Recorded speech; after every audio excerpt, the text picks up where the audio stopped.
मेरे प्यारे दोस्तों, स्वागत है आप सभी का आपके गुरुजी के चैनल एसपी चैनल पे। अगर आप लोग मैथ में 100 और बाय 100 लाना है मेरे प्यारे दोस्तों, तो आपको अपने गुरुजी के साथ पढ़ना ही होगा। क्योंकि मेरे प्यारे भाइयों, मैंने आप लोगों के लिए बीटीसी क्लास 10th का मैथ स्टार्ट कर चुका हूं, आप सभी जानते हैं। और जिसमें अगर आप लोग अच्छी तरीके से पढ़ेंगे तो आपको 100 में 100 आएंगे मेरे प्यारे दोस्तों। और मैं आपको वादा करता हूँ, जो आप लोग अगर मेहनत करेंगे तो आपको 100 में 100 आएंगे ही मेरे प्यारे दोस्तों। इसमें कहीं से कोई समस्या नहीं होगा और कहीं से कोई दिक्कत नहीं होगा। चलिए इसी प्रकार हम लोग क्वेश्चन नंबर 2 को सॉल्व कर रहे हैं। इससे पहले मैं आप लोगों को क्वेश्चन नंबर 1 जो कि यूक्लिड विभाजन एल्गोरिथम की सहायता से हम लोगों को एचसीएफ ज्ञात करना था 1.1 में, मैं वो बता चुका हूँ 1 नंबर। ये दूसरा नंबर है, पार्ट भी दूसरा होगा, जिसमें हमें कहा गया है, जो ऐसे प्रश्नों को देखिए यहाँ पे कहा गया है, दर्शाइए कि कोई भी धनात्मक विषम पूर्णांक 6q+1 या 6q+3 या 6q+5 के रूप का होता है, जहाँ q कोई पूर्णांक संख्या है। ये हमें निकालना है, ये कैसे होता है और ये हमें दर्शाना है, साबित करना है। तो अगर इस तरह के प्रश्न में अगर आप लोगों को डर लगते हैं तो विश्वास मानिए, आज के बाद आप लोग इस प्रश्नों को मेरे प्यारे भाइयों आंख बंद करके कर लेंगे। ये आपके गुरुजी का वादा है। चलिए देखिए ऐसे प्रश्नों को कैसे करना होता है और किस तरह से अपने एग्जाम में आप लोग इसको बना के आइएगा, वो भी आपको बताएंगे कंसेप्ट। सबसे पहले हमें क्या करना है, तो दर्शाइए कहा गया, तो कोई भी हम क्या करेंगे, तो मान लेंगे जो कहा गया यहाँ पे जो दिया रहता है उसके बराबर में एक हो। ठीक है, कोई भी धनात्मक विषम पूर्णांक ए है, माना कि देखिए, माना कि कोई, या ऐसे मानिए, माना कि धनात्मक विषम पूर्णांक ए है, माना कि धनात्मक विषम पूर्णांक ए है। ये मान लिया हम धनात्मक विषम पूर्णांक ए तथा b इक्वल टू 6 है। यहाँ पे जब 6 दिया रहे तो 6 मानिएगा, और यहाँ पे देख सकते हैं 6, या 4 दिया रहे तो 4 मानिएगा मेरे प्यारे दोस्तों। ठीक है, तो यहाँ पे 6 दिया था इसलिए मैंने b बराबर c मान लिया। अब यहाँ से यूक्लिड विभाजन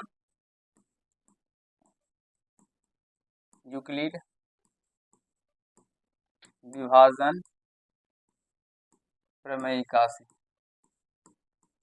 यूक्लिड विभाजन प्रमेयिका से आप सभी जानते हैं कि यूक्लिड विभाजन प्रमेयिका क्या होता है, नहीं होता है, आप सभी को बहुत बार बताया भी गया है। अगर नहीं देखे हैं तो डॉक्टर कैसे सिन्हा, मैं जब आप लोगों को बता रहा हूँ मेरे प्यारे दोस्तों, अभी भी बता ही रहा हूँ, जो 8 बजे सुबह अपलोड होता है, तो वहाँ पे जाके आप सब देख सकते हैं। उसके प्लेलिस्ट में आपको बेहतरीन तरीके से यूक्लिड विभाजन के बारे में बताया जा चुका है। यूक्लिड विभाजन होता है ए बराबर क्या होता है, तो बी क्यू प्लस आर, ए बराबर बी क्यू प्लस आर, जहाँ क्यू कोई धनात्मक संख्या है, कोई धनात्मक पूर्णांक संख्या हो, धनात्मक पूर्णांक संख्या हो, तथा आर का जो मान होगा मेरे प्यारे भाइयों, आर का जो मान होगा वो 0 से बड़ा या 0 के बराबर होगा, लेकिन बी से छोटा होगा। बी का यहाँ पे है तो देख सकते हैं 6 है, तो 6 से क्या होगा, तो छोटा होगा। ठीक है, यहाँ क्यू कोई धनात्मक पूर्णांक है तथा आर का जो मान होगा वो 0 से बड़ा होगा या बराबर होगा, या बी से छोटा होता है, सॉरी यहाँ पे उल्टा लिख दिया, बी से छोटा होता है, इस तरह से होता है बी। लेकिन यहाँ पे बी के बराबर हमने क्या माना है, 6 माना, तो 6q प्लस आर हो जाएगा। तो यहाँ से हम लोगों को बी के बराबर में R6 करना होगा। ठीक है मेरे प्यारे दोस्तों, तो आर का जो मान होगा वो 0 से बड़ा होगा या तो 0 के बराबर होगा, लेकिन 6 से छोटा होगा। 6 से छोटा क्यों होता है, क्योंकि ये क्या होता है मेरे प्यारे दोस्तों, तो भाजक होता है, और शेष जो होता है कभी भी भाजक से छोटा होता है। जैसे बात करें यहाँ पे, अगर मान लीजिए 3 है और इसमें 2 से भाग लगाएंगे तो ये भाजक हो गया, ये भाज्य हो गया, तो एक मत में लगेगा और शेष कितना निकल के आता है 1। तो भाजक से क्या है, आप सभी देख सकते हैं, हमेशा क्या होता है, छोटा होता है। तो और 0 से तो ये बड़ा है, देख सकते हैं मेरे प्यारे दोस्तों, लेकिन इससे ये छोटा है। तो यही बात है, जो 6 से क्या होगा, तो ये छोटा होगा। ठीक है, आगे समझते हैं। तो यहाँ जो आर का जो मान होगा मेरे प्यारे मित्रों, यहीं पे लिखेंगे, यहाँ आर का, यहाँ आर का संभावित मान, आर का संभावित मान क्या होगा मित्रों, तो 0 भी हो सकता है, 1 भी हो सकता है, 2 भी हो सकता है, 3 भी हो सकता है, 4 भी हो सकता है, 5, 6 से छोटा होगा। तो यहाँ से 4 एवं 5, 4 एवं 5 है। एक बार समझने का प्रयास कीजिएगा मेरे प्यारे भाइयों, हमने अभी तक कुछ भी नहीं किया, आसानी से आप समझ जाएंगे। जो यहाँ से b का वैल्यू रखा और ये जैसा का वैसा हो गया। अब यहाँ से आप सभी जानते हैं जो r का जो मान वो 6 से छोटा होगा, आपको बताया जा चुका है। तो यहाँ आर का जो संभावित मान होगा क्या हो सकता है, 0, 1, 2, 3, 4 एवं 5 है। चलिए अब यहाँ से हम सॉल्व करते हैं। तो केस फर्स्ट जब आर बराबर 0, तब जब आर बराबर 0 होगा मेरे प्यारे मित्रों, तो ए बराबर क्या हो जाएगा, बी क्यू प्लस आर का वैल्यू 0, तो यानी ए का मान क्या निकल के आ जाएगा, बी क्यू निकल के आ जाएगा। समझने का प्रयास कीजिएगा, जब आर बराबर 0 होगा तो फिर क्या हो जाएगा, ए का मान क्या निकल के आ जाएगा, तो बी क्यू निकल के आ जाएगा। ठीक है, फिर केस सेकंड की ओर चलते हैं। केस सेकंड जब आर बराबर 1 हो, तब जब आर बराबर 1 होगा तब ए बराबर क्या हो जाएगा मेरे प्यारे दोस्तों, बी क्यू, सॉरी यहाँ पे बी के जगह पे 6 था ना, तो 6 होगा, 6 क्यू प्लस आर, तो यहाँ पे भी 6 क्यू होगा,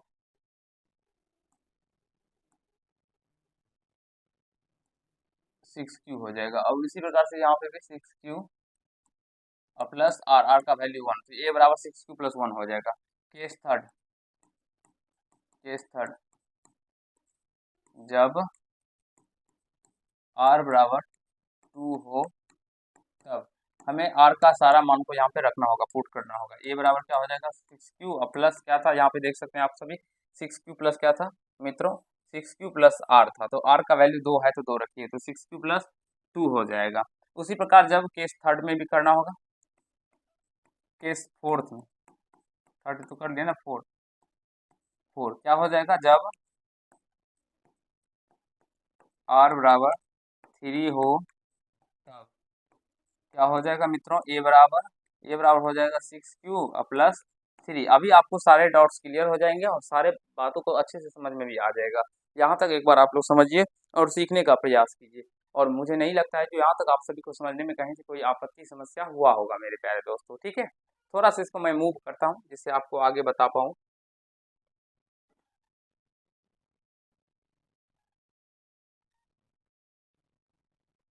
चलिए यहाँ से देखिए, इसको थोड़ा सा ही और बड़ा करता हूँ। यहाँ पे देखिए केस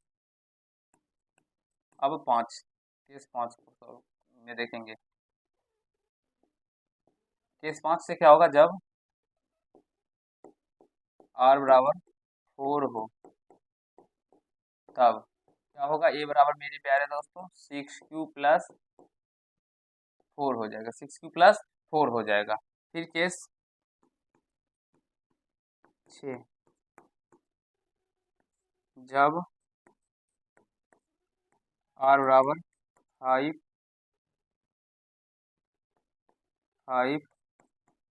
हो, तब ए बराबर क्या हो जाएगा, 6 क्यू प्लस 5 हो जाएगा मेरे प्यारे दोस्तों। जब आर बराबर 5 हो तो 6 क्यू प्लस 5 हो जाएगा। अब यहाँ से आप गौर फरमाएंगे मेरे प्यारे दोस्तों, तो आपको समझ में आएगा, यहाँ पे जब ए आर का मान 0 था तो यहाँ पे ए का वैल्यू क्या निकल के आया था, 6 क्यू। ठीक है, तो अभी यहाँ पे भी देख सकते हैं, जहाँ क्यू कोई धनात्मक पूर्णांक संख्या हो, धनात्मक का मतलब ऋणात्मक नहीं होना चाहिए, धनात्मक पूर्णांक का मतलब हुआ 1, 2, 3, 4, जितना हो सके वो ले सकते हैं। तो धनात्मक पूर्णांक यही हुआ मेरे प्यारे दोस्तों। तो अब यहाँ पे हम रखेंगे मान और आपको समझाने का प्रयास करेंगे यहाँ से। ठीक है, यहाँ से देखिए, थोड़ा सा समझने का प्रयास कीजिएगा आप लोग भी मेरे प्यारे भाइयों। ठीक है, तो आर बराबर 1 था तो ए बराबर क्या निकल के आया था, आर बराबर 1 रखे थे तो ए बराबर में क्या था, 6 क्यू।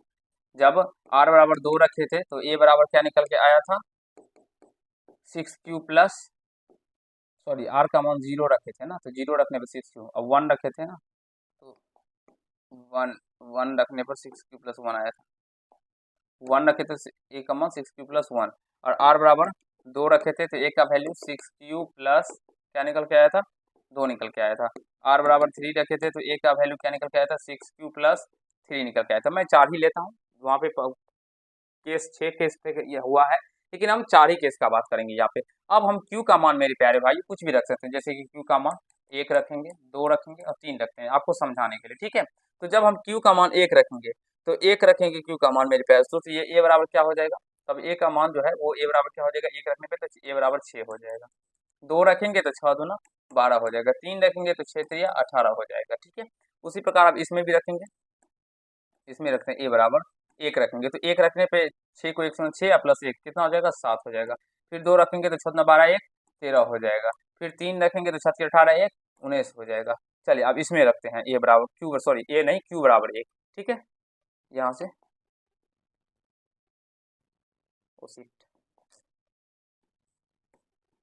यहाँ पे रखिए 1, तो ए बराबर यहाँ पे क्या निकल के आ जाएगा, तो यहाँ पे 1 रखने पर मेरे प्यारे दोस्तों 6 को 1 से गुणा कीजिएगा 6 और 2 8, फिर यहाँ से भी 6 2 6 दूना 12 2 14, और यहाँ से भी मेरे प्यारे दोस्तों 3 रखिए 7 18 2 20 निकल के आएगा।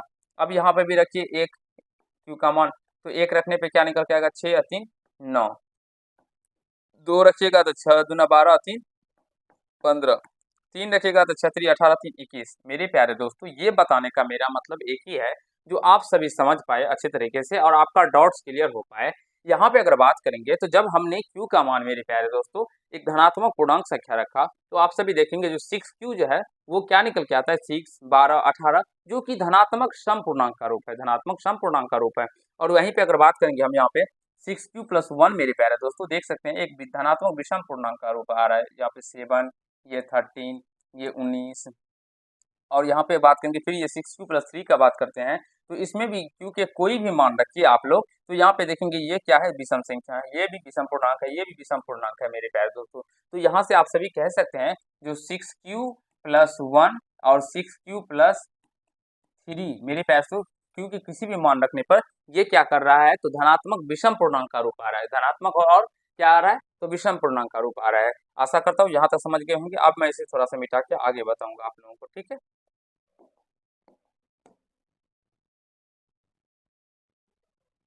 चलिए ये तो आप लोगों को समझाने के लिए इतना बताया था मेरे प्यारे दोस्तों, ठीक है। यहाँ से देखिए तो आगे ये निकल के आ गया था, ये ऊपर था। अब यहाँ से देखेंगे यहाँ केस कितना कितना था, केस फर्स्ट, केस फर्स्ट, या ऐसे भी आप लिख सकते हैं यहाँ 6q, 6q + 2, 6q + 4 एक धनात्मक सम पूर्णांक के रूप का है, धनात्मक सम पूर्णांक के रूप का है। आशा करता हूँ मेरे प्यारे दोस्तों आप सभी को यहाँ तक समझ में आया होगा और कहीं से कोई कठिनाई नहीं हुआ होगा। ये जो है ये 6q + 2 और 6q + 4 एक धनात्मक सम पूर्णांक के रूप का है, और हमें साबित भी करना था, इसीलिए क्या लिखेंगे, अतः ए का मान, ए का मान 6q + 1 या यहाँ पे या ही दीजिएगा तो अच्छा रहेगा, 6q या 6q + 2 या 6q एक, यहाँ से थोड़ा सा मिटाना होगा इसको, ठीक है।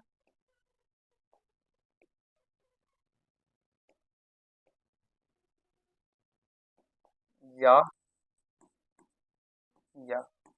ए का मान 6q + 1 या 6q + 3 या 6q + 5 के रूप का होगा, रूप का होगा। और यही हमें दर्शाना भी था, यही प्रूव भी करना था। आई होप मेरे प्यारे दोस्तों समझ में आ गया। ए का मान क्यों, क्योंकि ए ही तो हमने माना था, धनात्मक विषम पूर्णांक जो है वो ए के रूप का है, यही तो हमने माना था। इसको थोड़ा सा मैं छोटा करने जा रहा हूँ, ठीक है। तो थोड़ा सा एक बार आप लोग स्क्रीनशॉट लेना चाहते हैं ले सकते हैं। चलिए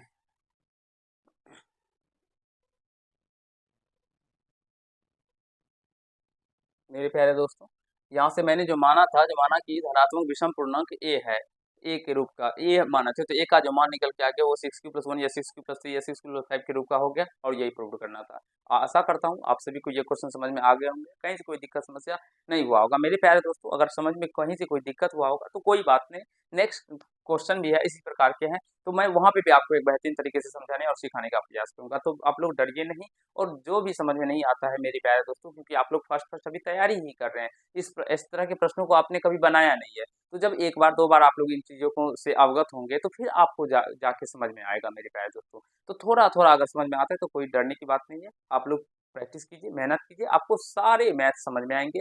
आप लोग अपने गुरुजी पे विश्वास रखिए, भरोसा रखिए, आपको कहीं से कोई तकलीफ नहीं होगा, दिक्कत नहीं होगा और 100 में 100 आपको लाने हैं, तो फिर आपको अपने गुरुजी से जुड़ना होगा।